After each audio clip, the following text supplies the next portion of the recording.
Hello and welcome to the 5th chapter of the course. In this chapter, we will be talking about benefits and services. Let's get into it. In this chapter, you will learn about what is employee benefits and services, classification of employees' benefits, classification of employees' services, flexible compensation plan. Let's begin. So what is benefit?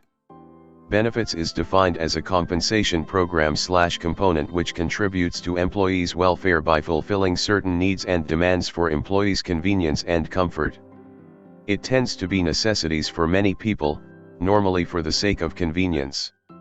Benefits normally consists of health insurance, retirement plan, daycare, tuition reimbursement, sick leave, vacation, both paid and non-paid, funding of education, as well as flexible and alternative work arrangements.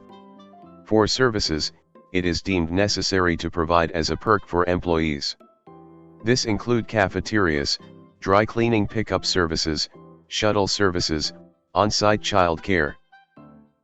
Normally, employee benefits are in all forms of consideration given by an enterprise in exchange for service rendered by employees.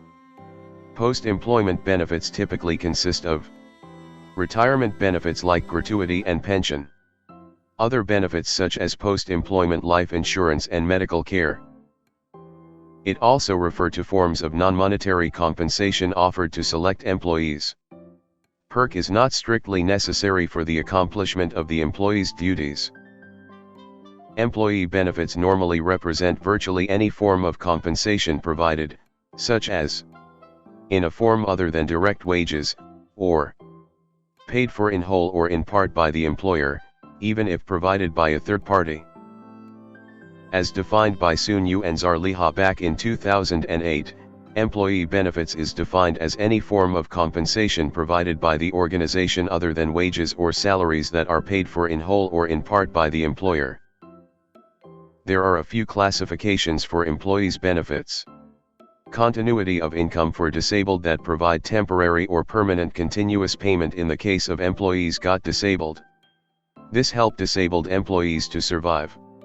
Employers can also provide continuity of income for termination, especially for employees who have lost their job to help tide them over until they find another job.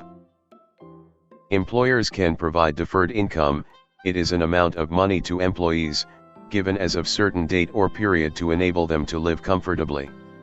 An income protection upon retirement for spouse and family can be implemented to protect the financial welfare to employee's family if said employee dies before retirement. There is also income protection for accidents and sickness, where it is a sum of money given while employees are unable to work due to accident or ill health. Employers as well can provide property and liability protection, where monetary compensation will be given for any bodily injury/property damage that employees may suffer. Services and benefits for special group can also be set up, where these perks are services and benefits offered to a selected group of people. This usually targets the senior management employees. Employee services normally consists of three types: income equivalent payment and expenditure repayment, personal protection, and paid leave. Income equivalent payment and expenditure repayment consists of donation, counseling services, food subsidiary, elder care expenses, certain types of allowance, and traveling, disability, life, and medical insurance, and normally in personal protection. While paid leave typically includes annual leave, paternity leave, maternity leave, blood donation leave, study leave, career refreshment leave, and marriage leave. So before we continue, here's a quick comparison of flexible benefits and compensation plan. Flexible benefits normally are designed according to individual needs.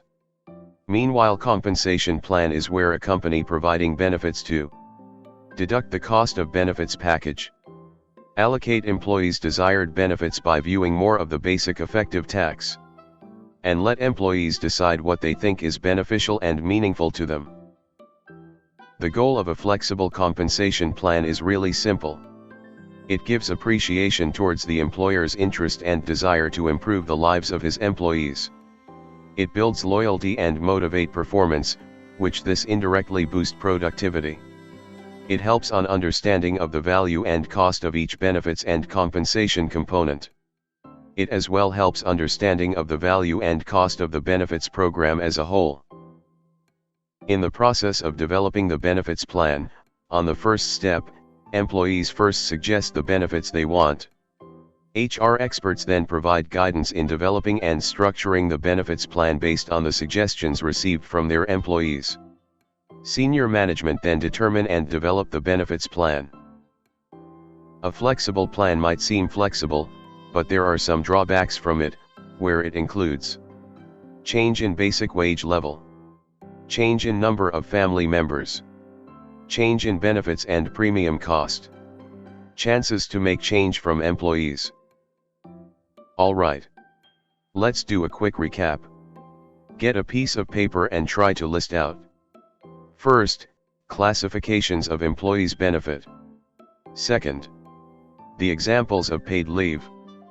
Third, the goal of flexible benefit plan. And finally, who are involved in developing benefit plan. Now, let's talk about the benefit plan, or should we say rewards for Olympic medalists for Malaysian athletes.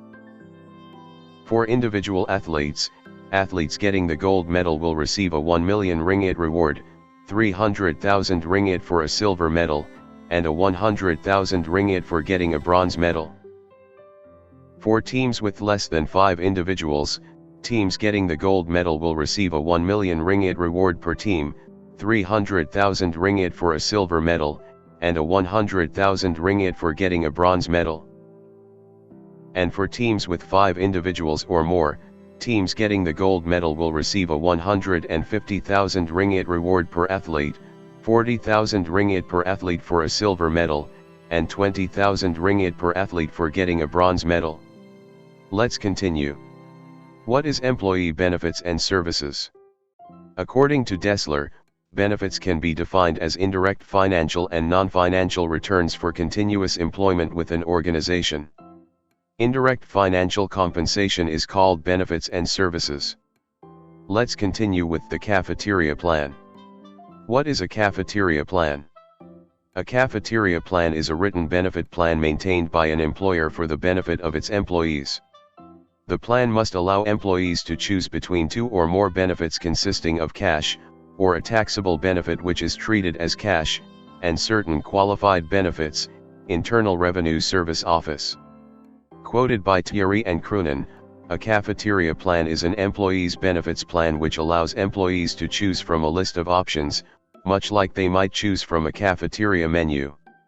So, is benefits and service administration compulsory? Benefits are not mandatorily given unless provided by federal or state law. Who is entitled for benefits and service administration? Employees listed below are included, which they consist of: all employees except domestic servants. Contract workers is entitled for maternity leave for 60 days. Part-time workers are entitled for EPF and SOCSO. Benefits are not evenly spread among the workforce. Some workers are more likely than others to have access to benefits. Full-time workers, for example, have greater access to benefits than do part-time workers, and workers in large establishments usually have greater access to benefits than do those in small establishments. Is benefits given to employees automatically? Yes, the Employment Act requires employers to provide benefits to employees. The Employment Act provides many forms of protection. Among the most significant would be automatic entitlement to minimum benefits provided by the Act or existing benefits, whichever is more favorable.